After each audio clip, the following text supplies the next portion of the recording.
Welcome to Conversations. My guest today is Roy Justice, who is a singing historian. He lives in Chambersburg, Pennsylvania, graduated from Mansfield University in 1976, and has been a musician ever since then.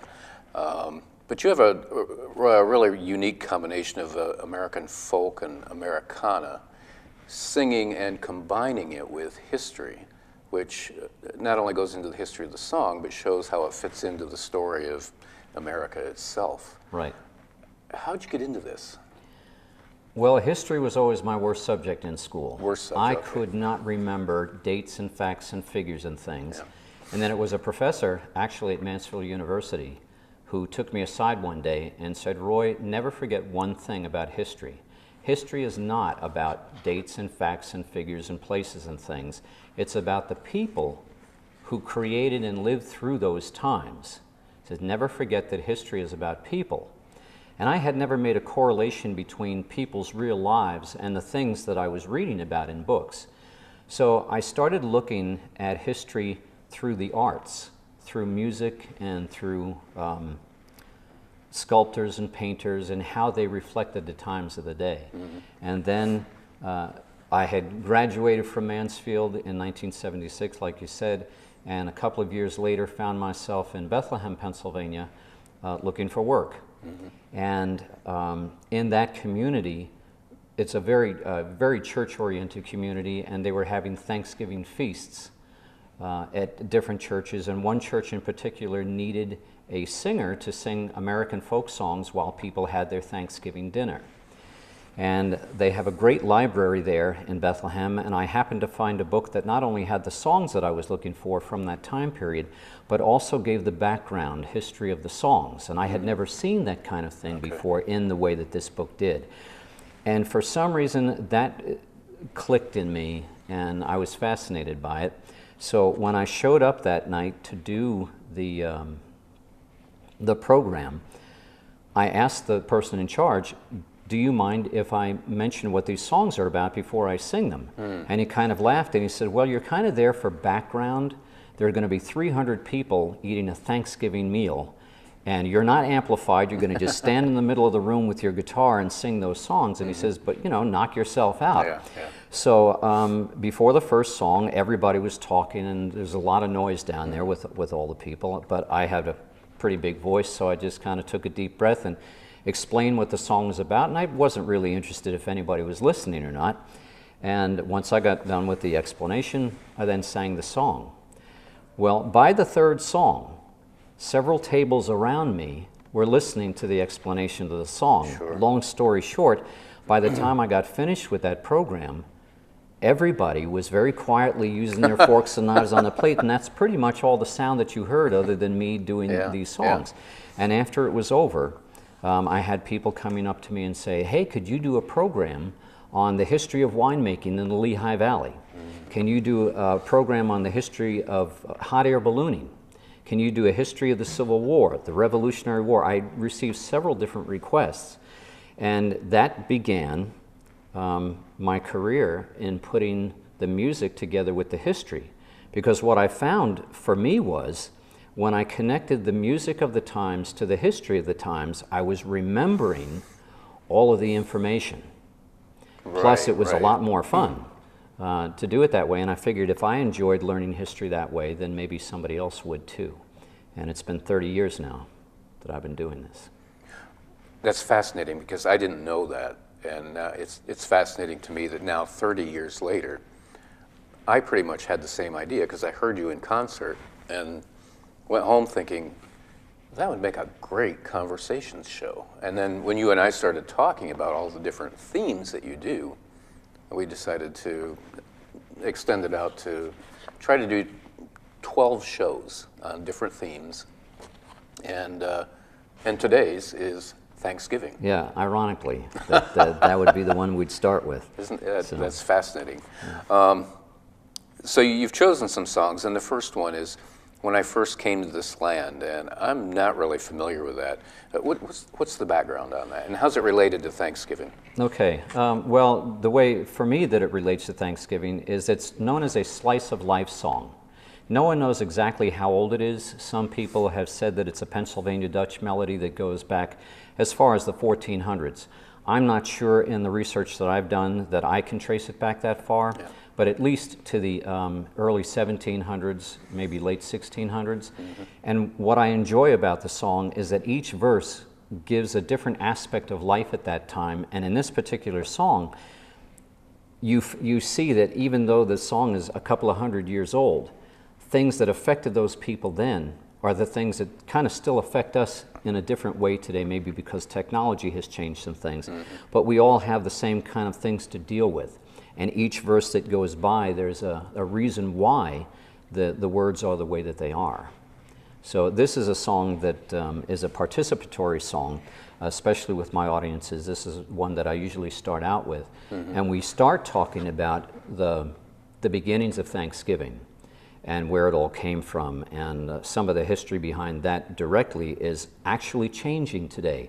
We are finding out that we didn't know, or we don't know, as much as we thought we knew about those early days. And a lot of historians have conjectured about certain things, like what they ate at that first Thanksgiving feast, which they didn't refer to as Thanksgiving. But this talked about some of the things they had to deal with on a daily basis in their ordinary lives. Good, let's do it. All right. Well, since you're my audience, Dennis, I may rely upon you. We're going to sing. There's about 30 verses to this song, but we're only going to do 4 or 5 of them. And in the first verse, we talk about our houses, which we call shacks. We had to build them by hand, and it took a lot of work to keep them standing. And so we had a special nickname for them, Break My Back, because you had to constantly keep them repaired. Okay. The second verse, we talk about our cows. Now, back in those days, not everybody used cows to get their milk. They used goats very often because cows were large, the goats were easier to feed and more transportable, and the cows weren't quite as domesticated as they are today. And then, interestingly enough, you'll find out how these folks got their eggs. And everybody thinks that everybody always used chickens to get eggs. But even the Native Americans never bothered keeping them penned up, because once you let them out of the pen, they would take off. And unless you were willing to go get them and bring them back one at a time, you had a problem with that. But with a few grains of corn, you could train ducks to come back every day looking for the corn, and they would lay not quite as many eggs as chickens, but most of the time they got their eggs from ducks rather than chickens. And so you'll hear that in the verse. And then the fourth verse is the one that I'm going to need your help with. We lived in the wilderness and it was dangerous. So when I called to my wife, I had to call to her in a very special way. And that's in the song. So at an appropriate point, when we sing back down through the song, I'll ask you to help me get my wife home safely. And then in the last verse, I talk about my son, who at that time was about 10 years old, and he used to love to do what I'm sure that most young people today do. 4 o'clock in the morning on a Saturday, they hear 4 shotgun blasts go off, and they pop out of bed and say, "Mom, Dad, I want to dust all the furniture, clean all the silverware, wash all the dishes, clean all the linens, get all those chores done before the sun comes up." And it was just as tough back in those days for kids to get up in the morning as it is now. And so very often I would have a lot of my work done before my son would even get out of bed. And so that thing about trying to get your children out of bed, especially on a Saturday morning, was something that we can certainly relate to. So by the time we get to the third verse, you'll see how the song is going, and you'll know just what to do. This is one of those songs that as each verse goes by, you have to remember what happened in the verse before, because each verse gets longer and longer. Do you know the song Old MacDonald? Yeah. This isn't it. But it's like Old MacDonald, that if you sing it correctly, each verse gets longer and longer. When I first came to this land, I was not a wealthy man, so I got myself a shack. I did what I could, and I called my shack Break My Back. But the land was sweet and good, and I did what I could. When I first came to this land, I was not a wealthy man, so I got myself a cow. I did what I could, and I called my cow, no milk now, and I called my shack, break my back. But the land was sweet and good, and I did what I could. When I first came to this land, I was not a wealthy man, so I got myself a duck. I did what I could, and I called my duck out of luck, and I called my cow, no milk now, and I called my shack, break my back. But the land was sweet and good, and I did what I could. All right, Dennis, you see how the song is going? I can see how it's going. All right, in the next verse, this is the one I'm going to need your help with. Okay. When I first came to this land, I was not a wealthy man, so I got myself a wife. I did what I could, and I called to my wife, run for your life, and I called my duck out of luck, and I called my cow, no milk now, and I called my shack, break my back. very good, break my back. But the land was sweet and good, and I did what I could. And do you remember what I called to my wife? Run for your life. Run for your life. You're going to get a chance to save her life here in a moment. When I first came to this land, I was not a wealthy man, so I got myself a son. I did what I could, and I called to my son, well, my work's done, and I called to my wife, run for your life. well, this is a very sad day in my household.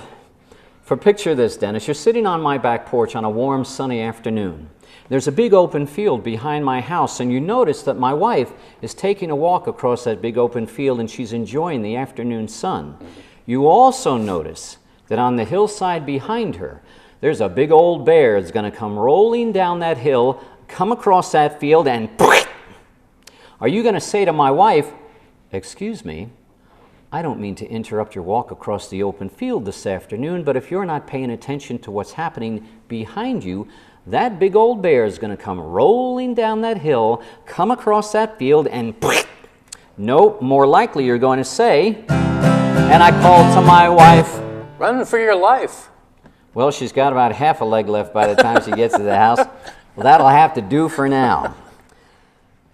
Well, let's try that again. And I called to my wife, run for your life. And I called my duck out of luck. And I called my cow, no milk now. And I called my shack, break my back. But the land was sweet and good, and I did what I could.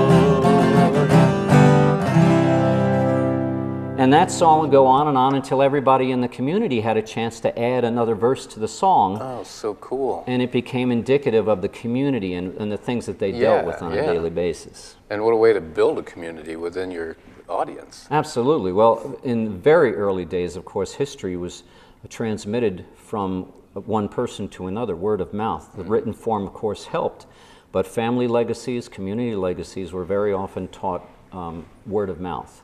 And so a lot of it ends up in their songs and in diaries and notebooks and things that people kept when they knew how to write and keep notes. Well, the interesting thing, too, as soon as you said I would be a participant, my whole way of concentrating changed from an entertainment mode to a participation mode, to really paying attention, because I had my part in there.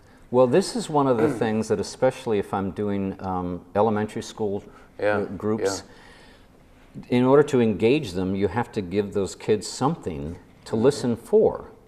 Otherwise, if you're not a three-ring circus, very often you're not going to hold their attention for very long. And if I can give them something to think about and ask them questions about, you know, why did they use ducks to get their eggs? Well, we thought they used chickens. Why not? And we talk about that and how those things came to be. So it is part of it to engage the audience, because once they are keyed in on listening for something, there is so much more retention because they're focused. Yeah, exactly. That's great. Your next song is We Gather Together. Yeah, and this is interesting. The reason I put this hymn into the Thanksgiving program is because back in 1597, the Dutch wrote this hymn. And the interesting thing about it is that it pretty much was kept a secret until the very early 1900s. And although today it's associated with Thanksgiving as one of the standard Thanksgiving hymns, it really wasn't sung in America or actually outside of Dutch communities until 1935. The Dutch had written it, and the early separatists who had gone to Holland in the very early 1600s to escape persecution in England, a lot of people thought that they were the Puritans. The separatists were a separate group other than the Puritans who believed in the pure interpretation of the Bible, and it was one of the groups who were pulling away from the Anglican Church because they didn't like the way the king was setting up the rules and statutes of the Anglican Church. Right. And so this particular group, the separatists, went to Holland to flee the persecution around 1608 and found very quickly that they were outsiders. They couldn't get good jobs. They were still getting a hard time about the way they practiced their faith. So in 1609, they hired a ship called the Speedwell, a passenger ship, to take them to Plymouth, England, where they were going to hire a second cargo ship to carry another group of passengers, pilgrims and Puritans, with them to the New World, where they could practice their religion freely. Okay. The Mayflower was the second ship that they hired, and that's a cargo ship. Somewhere in the middle of summer, they leave Plymouth, England, to go to the New World, and very shortly they find that the Speedwell is starting to sink. It's taking on water. They go back to port, they effect repairs, and once again, somewhere around August, they will head out into the ocean again. They get a couple of 100 miles away, and the Speedwell is still sinking. They have to once more turn around and come back to shore. The Speedwell cannot be repaired. Half the people on board decide they've had enough and they go home, leaving 102 passengers and 26 crew members to pile into the Mayflower, again, which is a cargo ship, not a passenger ship. That means the middle deck, which was normally reserved for cargo, is now going to hold the passengers. There's only a 5.5-foot distance between the deck of this one hold and the ceiling. If you're taller than 5 foot 6 inches tall, you cannot stand up straight.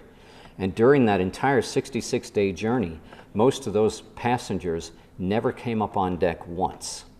And I will not go into what the conditions must have been like below decks at that point.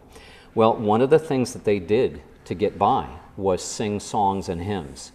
And this one appeared to be written just for them. And they brought it with them from the Dutch. And then pretty much did not sing it much unless they were part of Dutch communities. Okay. But if you listen to the lyrics, it speaks directly to the situation these people were dealing with, especially seeking their freedom and the tribulations and trials that they faced. Because in that journey across the ocean, they were blown off course by 3 different storms. The ship almost sank. And as a result, they ended up wintering in Massachusetts Bay, where they had intended to be down in Hudson Bay. And it was a much different kind of winter. Yeah. So think about them sitting together and singing this hymn.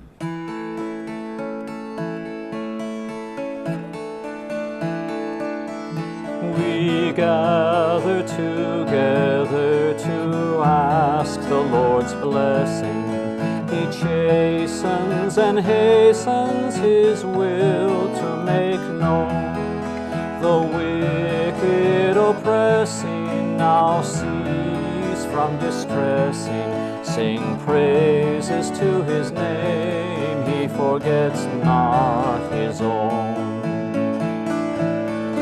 Beside us to guide us, our God with us joining, ordaining, maintaining His kingdom divine. So from the beginning, the light we were winning, Thou, Lord, were at our side, all glory be Thine. We all do extol Thee, Thou leader triumphant, and pray that Thou still our defender will be. Let Thy congregation escape tribulation. Thy name be ever praised, O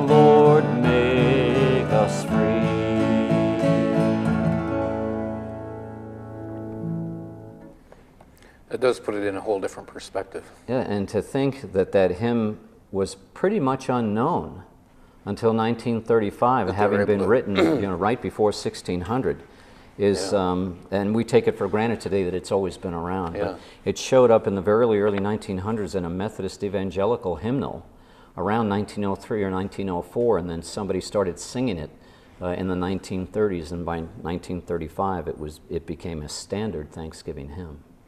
Interesting. So, yeah. This next one, I never really associated with Thanksgiving either. Turkey in the Straw. I think we're going to switch the order. Okay. For Dennis, for just 1 minute, if you don't mind.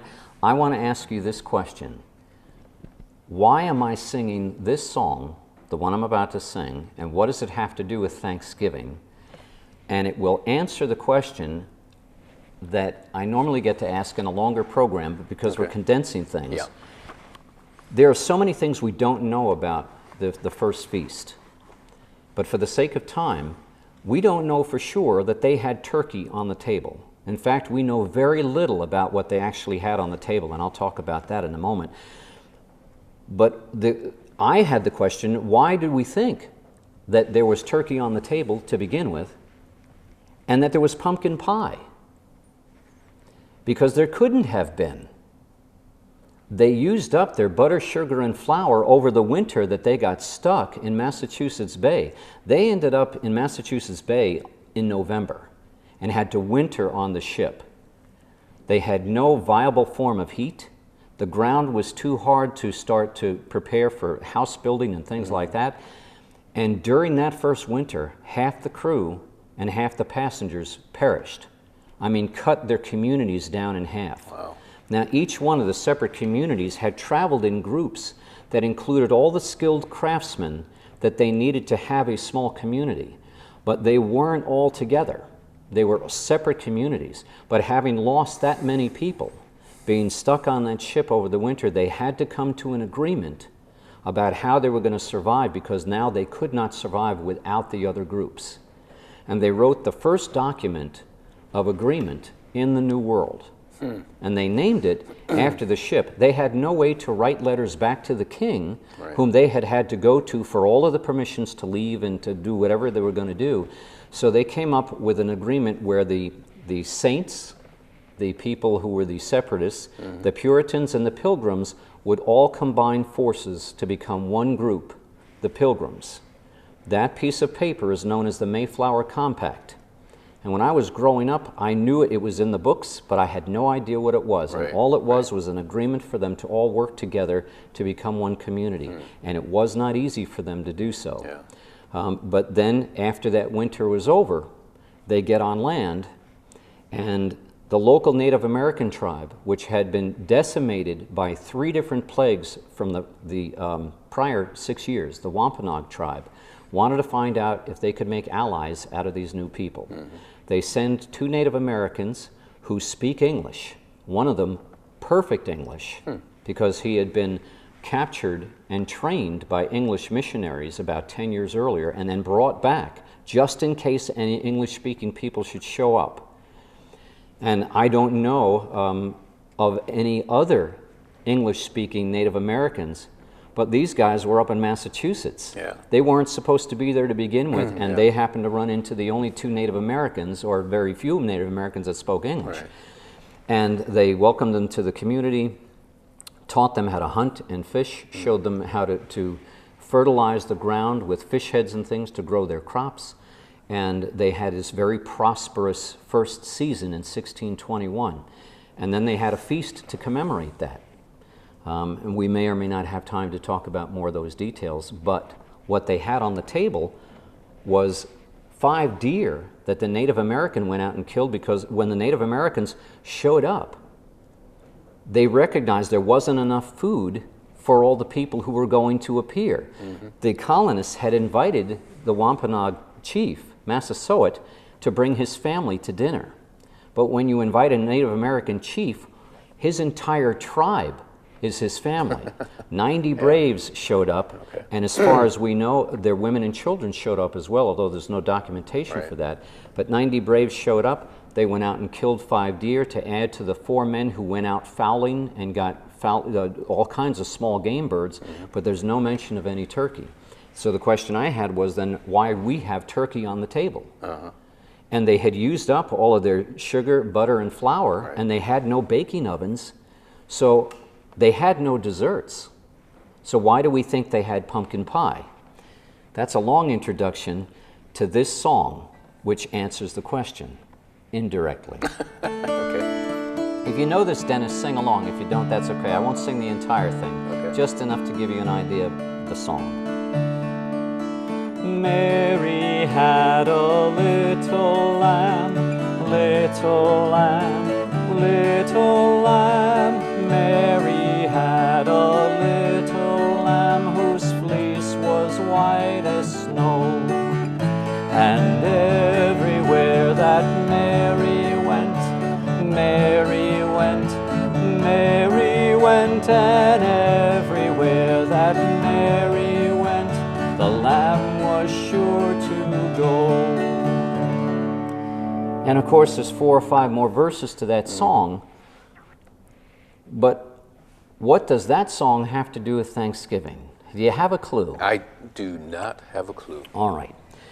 Mary Sawyer is the young girl who, with the instigation of her older brother, takes a lamb to school because he knows it's probably going to get Mary into trouble. You know how older brothers are always giving their younger sisters problems. Mary Sawyer takes a lamb to school, and that day a young clergyman who is about to enter either college or seminary was there observing the classroom, and he saw the incident with the lamb take place. That was a real thing that actually did happen, and he started to write the poem. Mary had a little lamb whose fleece was white as snow, and everywhere that Mary went, the lamb was sure to go. The next day he wrote just that much of it on a piece of paper and gave it to Mary Sawyer. Mary Sawyer had a friend named Sarah Josepha Hale. Now, Sarah Josepha Hale would finish the poem, Mary Had a Little Lamb. She's the woman who completed the entire poem. And a year after she finished it, a man named Lowell Mason wrote the music for it. Lowell Mason and Sam Smith were the 2 men who wrote My Country 'Tis of Thee, to give you a frame of reference. And there's Lowell Mason is someone who's interesting to look up. He did a lot for American music himself. Well, Mary Had a Little Lamb becomes part of the American lexicon, as they say. Sarah Josepha Hale grows up to be the first woman's magazine editor in the United States. And she publishes a magazine called Godey's Ladies Book. And in that, somewhere in the very early 1800s, she starts writing that America needs a national day of Thanksgiving. And she gets an idea that she puts into full force by 1846, when this country is tearing itself apart over the legality of slavery. She's trying to find some way to unify the American public. And she comes up with the idea to have a National Day of Thanksgiving declared because we haven't had one. That first Thanksgiving was just a feast. They didn't call it a Thanksgiving meal or Thanksgiving Day. In 1777, George Washington declared a National Day of Thanksgiving for the winning of the Battle of Saratoga, which helped turn the tide of the Revolutionary War. But it was just after that, a sporadic thing. They tried again in 1789, and again, states observed it, some didn't. It wasn't consistent year to year, and Sarah Josepha Hale wanted to see this come together as a yearly thing. She starts writing letters to all the presidents from Zachary Taylor through Abraham Lincoln, the governors, everybody that will receive a letter, and she receives no reply whatsoever until 1863, when in the middle of the Civil War, Abraham Lincoln reads her letter, and in an effort to try and unify our country, he says, "This sounds like a good idea." So he brings her to the White House, and they discuss 2 different national days of Thanksgiving, but the one that stayed was the one declared on the 4th Thursday of each November. And from the historians conjecture that they chose that day because it's the closest day they can come to that the Pilgrims landed in Massachusetts Bay. But there's a 16-day variance, depending on which calendar you look at, as to exactly which day that they showed up. So from that point until the late 1800s, Thanksgiving was still a kind of sporadic holiday. Yeah. But it was declared by Abraham Lincoln in 1863. Sarah Josepha Hale then started giving recommendations for how people should practice Thanksgiving or celebrate Thanksgiving by putting her family's recipes in her magazine. One was for stuffed turkey, because turkey was plentiful. It was a large bird that wasn't very expensive, that would feed a large family. And pumpkin pie was on the table because they enjoyed pumpkin pie. Historians then pick up her magazine, assuming she has done research on what the Pilgrims ate, and it ends up in our history books. Yeah. So that's the tie-in to Mary Had a Little Lamb, and what it has to do with Thanksgiving was Sarah Josepha Hale was the one who... It's a pretty full circle there. That's fascinating. The things that they may have had on the table is a pretty long list. The things that they would normally have available to them were goose, codfish, lobster, possibly seal, most likely some swan, plums, lettuce, carrots, clams, stewed pumpkin, beans, onions, radishes, some dried fruit, and something the Europeans had never seen. In fact, when the Pilgrims showed up and were able to get onto land to figure out whether they could actually get on land or not, and they were starving, they stole storehouses of stuff they had never seen before from the Native Americans, because the Native Americans had so much of it, they really didn't guard those storehouses. They were filled with corn. The Europeans had never seen corn before, and there's no record of what they did with the corn once they stole it, how they consumed it, if they even knew what to do with it. But the Native Americans then would later on teach them what different products could be made from the corn. So there was corn on the table. But there was also a speculation that popcorn was on the table, that this is where we were introduced to popcorn. And the story goes that we saw these bowls of popcorn on the table and picked up the kernel, the puffed kernels, and started stringing it to make necklaces out of it. Because that's what we looked at the Native Americans. They had beads around their the necklaces. And it turns out that none of that is true. They couldn't have had popcorn at that first meal, and I wanted to know why. So now I have to turn my attention towards the history of agriculture at the time, and found out that the corn they grew was northern flint corn, the multicolored corn that we call Indian corn. It has a very thick hull around the kernel, so even when it's hot, it doesn't explode. That corn doesn't pop. And then I found out that not all varieties of corn do pop. The southern corn pops, the western corn pops, but not the northern flint. So they didn't have popcorn on the table. That would come later on from down south. So that may be more than you wanted to know about popcorn on the table at Thanksgiving.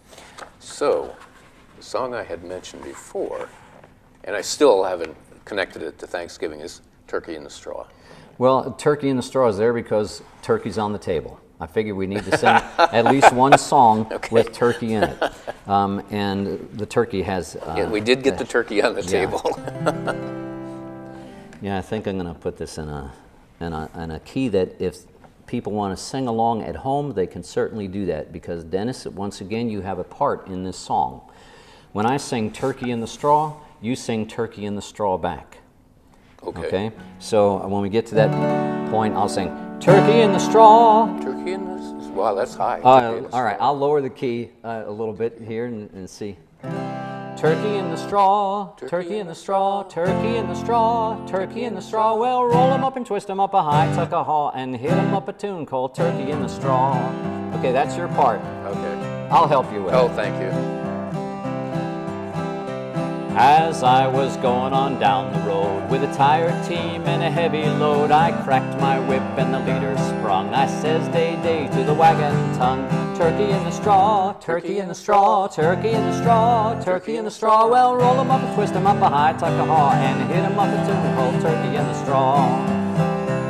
Well, I went out to milk and I didn't know how, so I milked the goat instead of the cow. A monkey sitting on a pile of straw, a winking at his mother-in-law. turkey in the straw. Turkey in the straw. Turkey in the straw, turkey in the straw. Well, roll 'em up and twist 'em up a high, tuck a haw, and hit 'em up a tune called Turkey in the Straw. Well, I came to the river and I couldn't get across, so I paid $5 for a big bay horse. Well, he wouldn't go ahead and he wouldn't stand still, so he went up and down like an old sawmill. Turkey in the straw, turkey in the straw, turkey in the straw, turkey in the straw. Well, roll 'em up and twist 'em up a high, tuck a haw, and hit 'em up a tune called Turkey in the Straw. Did you ever go fishing on a warm summer's day when all of the fish were swimming in the bay with their hands in their pockets and their pockets in their pants? Did you ever see a fishy do the hoochie coochie dance? Turkey in the straw, turkey in the straw, turkey in the straw, turkey in the straw. Well, roll 'em up and twist 'em up a high, tuck a haw, and hit 'em up a tune called Turkey in the Straw. And that's Turkey in the Straw. And I was curious as to where the title of that song came from. Yeah. And as near as I can put together, this melody had been around for a long time, and when people had barn dances at harvest time to celebrate, they very often had those barn dances in a well-constructed barn that did not leak, which meant the floor was dry, but it was made, it was dirt. Yeah. And if you get a bunch of people standing around on that dirt floor kicking up their heels, it raises up the dust and the dirt, so they would wet down the floor and then cover it with straw. Well, as the night went on and the dancers got more and more free with their dance movements, the musicians on stage would be looking at them and seeing the straw getting kicked up into the air, and as the ground was drying or the dirt was drying, some dust would come up with it. And one of the musicians at one point, and we don't know who it was, said, "It looks like a bunch of turkeys in the straw." Now, what he meant by that was if you've ever seen a flock of wild turkeys out in the middle of a straw field looking for bugs, they take their talons, grab a hold of the roots of the straw, throw it up behind them into the air, and then their beaks go down into the dirt to find the bugs that are burrowing lower down. So their heads are going down, their feet are going up, and if you stand at the edge of a field and watch this, there's these little explosions of straw and dirt and dust as they're looking for these bugs. Well, this is what it looked like to the musicians who stood in front of the crowd as they were kicking up their heels and having a good time. So that's where the title came from, and then they said, well, we need lyrics, and they just made up a bunch of nonsense lyrics to go along with it. The turkey itself is an amazing bird. Even Benjamin Franklin revered the bird a great deal. Most people have probably heard the story that when Congress was trying to find a national bird and wanted to have the bald eagle as their main bird, Benjamin Franklin said, no, it should be the turkey. The turkey is indigenous to North America. You can find other kinds of eagles around the world, and the turkey is a brilliant bird. And he went on to explain why, and there are certain characteristics of the bird, but I think it's probably fortunate for us that Congress outvoted him and chose the eagle, because it's such a regal-looking bird. I think we'd be explaining to everybody at all points why we chose the turkey. We did this, But each turkey has an average of 3,500 feathers. They're very fast. They can move 55 miles an hour when they have to, which a lot of people are surprised by. So there's so many things about the turkey that Benjamin Franklin admired, and but most of the reason that it's on our table is because it's so inexpensive and will feed a large family.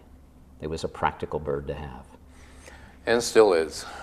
This has been absolutely fascinating. I want to thank you for the time you took to do this show. It's my pleasure, Dennis. Thank you. All right. Our episode with Roy Justice and Thanksgiving. I'm Dennis Miller, and we'll do it again.